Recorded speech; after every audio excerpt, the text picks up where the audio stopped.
So guys आज इस video में हम पढ़ेंगे पंचतंत्रा की एक स्टोरी और स्टोरी का नाम है the bird with two heads. एक ऐसा पक्षी जिसके दो सिर थे। तो ये जो स्टोरी है ये पंचतंत्र की स्टोरी और पंचतंत्र की स्टोरीज़ को लिखा है पंडित विष्णु शर्मा ने। तो इन मॉरल स्टोरीज़ में, इन पंचतंत्र की स्टोरीज़ में बहुत बड़े मॉरल होते थे। तो इस स्टोरी को सुनने के बाद आपको मुझे कमेंट सेक्शन में बताना है कि इस स्टोरी का मॉरल आपको क्या लगता है। तो चलिए मैं आपको ये स्टोरी पढ़ के दिखाता हूँ word to word, line to line. और ये जो स्टोरी का लेवल है वो है बेसिक लेवल से थोड़ा सा ऊपर का लेवल। तो अगर आप इंग्लिश सीखना चाहते हैं स्टेप बाय स्टेप तो आप मेरे ऐप को डाउनलोड कर लें। ऐप का नाम है become English champion. Play store से कर सकते हैं या फिर नीचे डिस्क्रिप्शन बॉक्स में लिंक दिया हुआ है, तो वहाँ से आप स्टेप बाय स्टेप इंग्लिश सीख सकते हैं। तो उसमें मेरा 1 ईयर का कोर्स है जिसका प्राइस है 599 रुपीज़। तो चलिए अब इस स्टोरी को रीड करते हैं। तो अपना पूरा फोकस इस स्टोरी पे लगाएं, समझने की कोशिश करें एक एक वर्ड को। तो चलिए शुरू करते हैं। तो स्टोरी इस तरह से है। लॉन्ग लॉन्ग अगो, बहुत बहुत समय पहले, देयर लिव्ड, रहता था, अ स्ट्रेंज बर्ड, एक अजीब सा पक्षी, इन अ ह्यूज बैनियन ट्री, एक विशाल बैनियन ट्री के ऊपर। अब यहाँ पे ये दो वर्ड आए, एक आया स्ट्रेंज और एक है ह्यूज। ह्यूज मतलब विशाल, मतलब काफ़ी लंबा जो होता है, विशाल हो, बड़ा हो, उसको ह्यूज बोलते हैं। और एनॉर्मस भी बोलते हैं। और स्ट्रेंज मतलब हो जाता है अजीब। तो इसके बाद क्या हुआ, बहुत समय पहले एक अजीब पक्षी रहता था एक बैनियन ट्री के ऊपर जो बहुत विशाल था। द ट्री स्टूड, जो पेड़ था वो खड़ा हुआ था, बिसाइड अ रिवर, नदी के बगल में। बिसाइड मतलब बगल में। The strange bird had two heads, उस अजीब पक्षी के दो सिर थे। बट लेकिन ओनली वन स्टमक, और सिर्फ एक पेट। स्टमक इज पेट। दे यूज्ड टू फाइट, वे लड़ा करते थे। एंड आर्ग्यू, और बहस करते थे। अलॉट, बहुत ज़्यादा। विद ईच अदर, एक दूसरे के साथ। इवन, यहाँ तक कि फॉर वेरी सिंपल रीजन्स, बहुत ही सिंपल से रीजन्स के पीछे। तो वे आपस में लड़ा करते थे और बहुत आर्ग्यू किया करते थे एक दूसरे के साथ, और यहाँ तक कि छोटे छोटे रीजन्स के पीछे। तो ये हमारा जो यहाँ पे स्ट्रक्चर यूज़ हुआ है ये है यूज्ड टू का स्ट्रक्चर। और ये देयर का चैप्टर है, देयर लिव्ड, कोई कहीं पे रहता था। अगर इसकी बात करें तो ये हैड, ये दिखाता है पोजेशन को। और ये वाला जो यूज़ हुआ है दिस इज़ पास्ट इंडेफिनिट। तो पहले लाइन में देयर का lesson, there lived, fourth case. Second में पास्ट इंडेफिनिट। तीसरा सेंटेंस है पोजेशन का, पास्ट पोजेशन। और ये है यूज्ड टू, यानी कि पास्ट एक्शन को बताता है। आगे क्या हुआ, वंस, एक बार। वाइल, जब। The bird was flying high, जब पक्षी उड़ रहा था ऊंचा। इन द स्काई, आकाश में। ही सो, उसने देखा। एन एप्पल शेप्ड फ्रूट, एक सेब की शेप का फ्रूट देखा। लाइंग, पड़े हुए। ऑन द बैंक, किनारे पर। ऑफ द रिवर, नदी के। तो अब इस पूरे का मतलब क्या हुआ, एक बार जब वो पक्षी उड़ रहा था आकाश में ऊंचा तो उसने एक एप्पल शेप्ड फ्रूट देखा जो पड़ा हुआ था नदी के किनारे पर। अब यहाँ से आप एक फ्रेज़ याद कर लें, फ्रेज़ है ऑन द बैंक ऑफ, इसका मतलब होता है कि किनारे पर। और वाइल इज़, जबकि। लाइंग मतलब होता है पड़ा हुआ। और ये कौन सा स्ट्रक्चर यूज़ हुआ है, दिस इज़ कॉम्बिनेशन।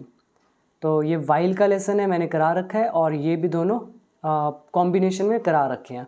तो इसके आगे, द बर्ड स्वूप्ड डाउन, जो पक्षी था वो अचानक से तेज़ी से अपनी उस चीज़ की तरफ नीचे गया।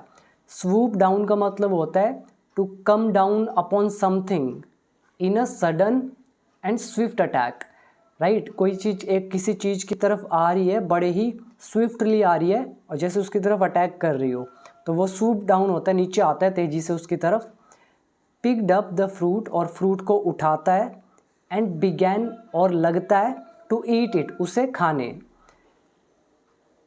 This was the most delicious fruit, ये सबसे स्वादिष्ट फल था।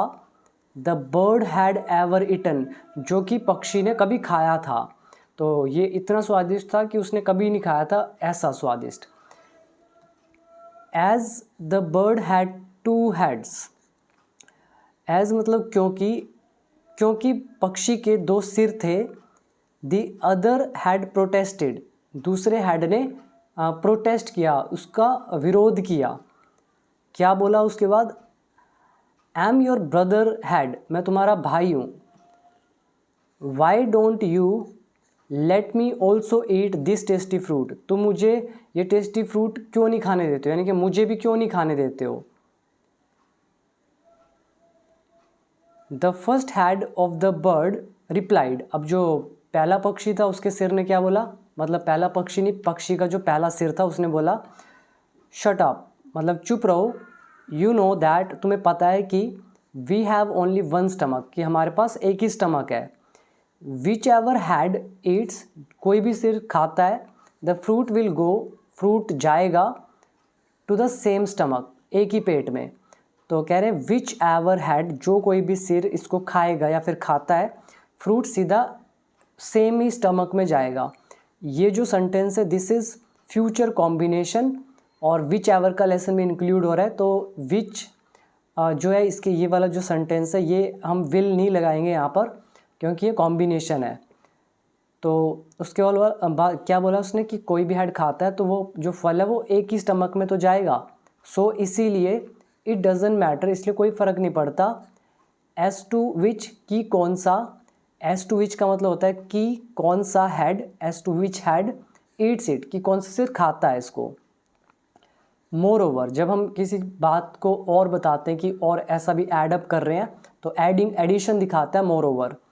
तो कह रहे मोर ओवर, और एम द वन, और मैं ही हूँ, हु फाउंड दिस फ्रूट, जिसको ये फल मिला। सो इसीलिए I have the first right, इसलिए मेरा पहला अधिकार है, टू ईट इट, इसको खाने का। हियरिंग दिस, इसको सुनकर, the other had became silent, दूसरा जो सिर था वो चुप हो गया। बट लेकिन दिस काइंड ऑफ सेल्फिशनेस, ये जो इस तरह का स्वार्थ था, इस तरह की सेल्फिशनेस थी, सेल्फिशनेस इज स्वार्थ, on the part of the first had, जो पहले सिर के उसमें पहले हेड के जो भी माइंड में थी इस तरह की सेल्फिशनेस, पिंच्ड, उसने पिंच कर दिया, मतलब चुभ गई वो, हिम, उसके अंदर चुभ गई बात उसकी, वेरी मच, बहुत ज़्यादा। तो इसका मतलब ये है कि इस तरह की जो सेल्फिशनेस थी फर्स्ट हेड के अंदर, उसने पिंच कर दिया उसको, दूसरे हेड को, बहुत ज़्यादा।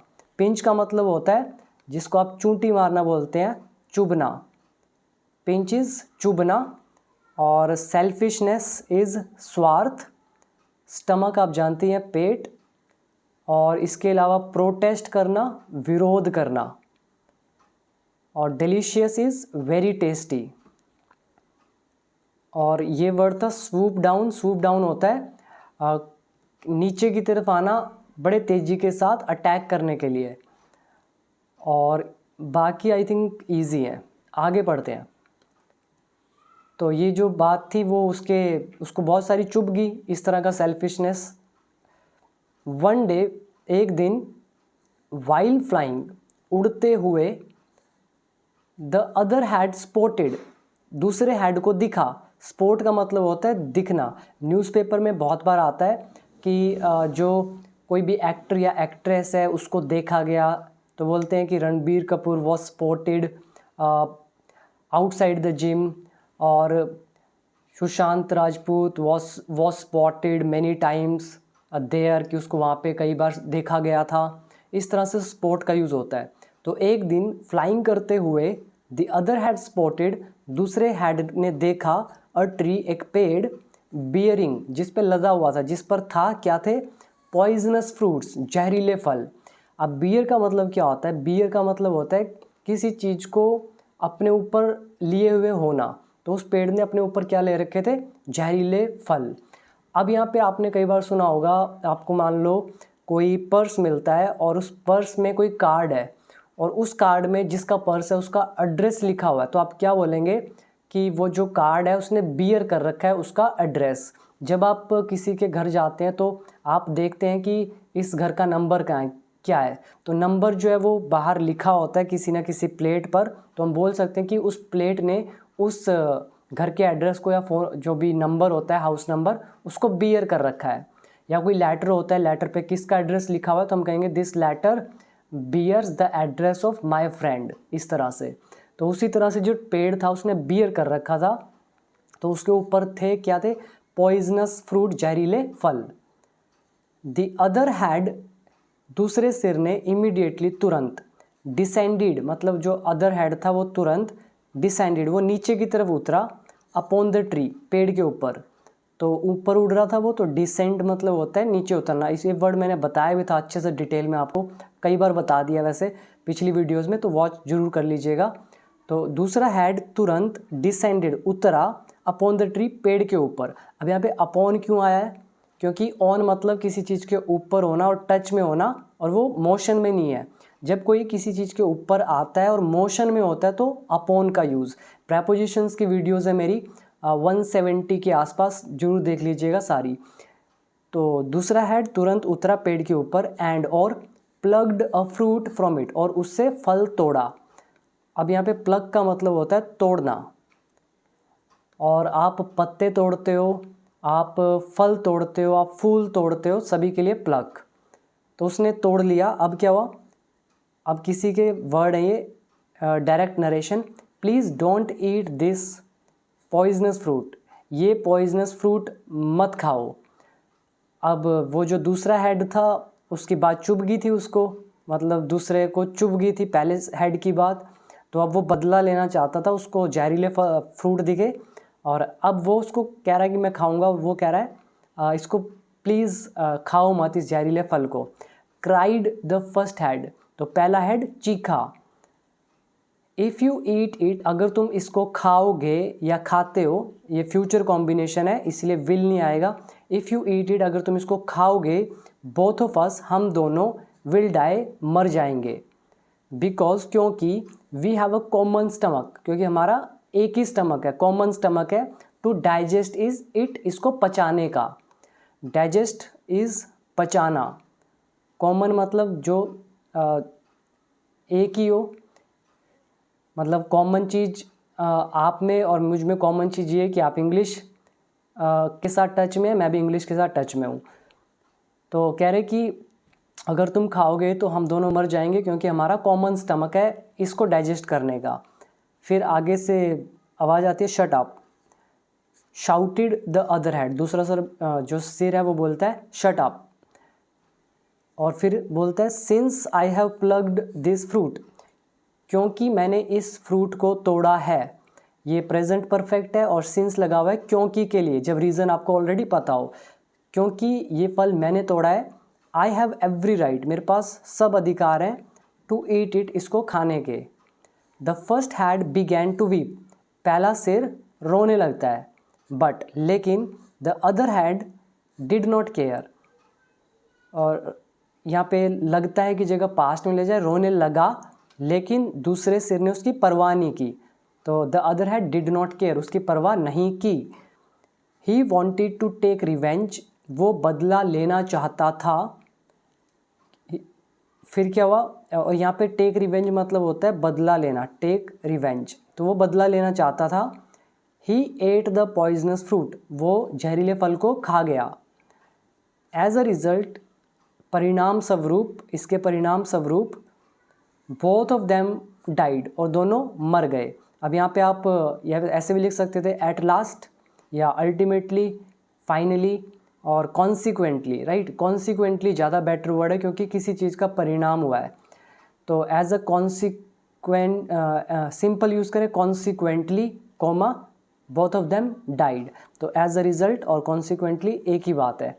तो आई होप कि आपको ये स्टोरी समझ में आई होगी, ईजी थी। तो अब आप मुझे बताएं कमेंट सेक्शन में कि आपको इसका मोरल क्या लगता है, कि इससे क्या शिक्षा मिलती है। और आप में से जो भी स्टेप बाय स्टेप इंग्लिश सीखना चाहते हैं तो आप मेरे कोर्स को ज्वाइन करें। बिकम इंग्लिश चैम्पियन ऐप का नाम है, जिसमें 500+ वीडियोस है, सारी वीडियो स्टेप बाय स्टेप है, language Hindi to English, level basic से एडवांस लेवल तक। स्पीकिंग के लिए फेसबुक ग्रुप है जहाँ पे मैं टॉपिक्स डेली ऐड करता हूँ, आप उन टॉपिक्स पर बोल बोल के स्पीकिंग की प्रैक्टिस कर सकते हैं, क्योंकि मैंने भी उन्हीं टॉपिक्स पर बोल बोल के स्पीकिंग का प्रैक्टिस किया था। तो सेम चीज़ मैं आपको भी बोल रहा हूँ कि जैसा मैंने सीखा वैसा ही मैं आपको सिखा रहा हूँ। अगर सीखना है तो आप उस 1 ईयर कोर्स को ज्वाइन ज़रूर कर लें। अब मिलते हैं अगली वीडियो में, तब तक के लिए थैंक यू।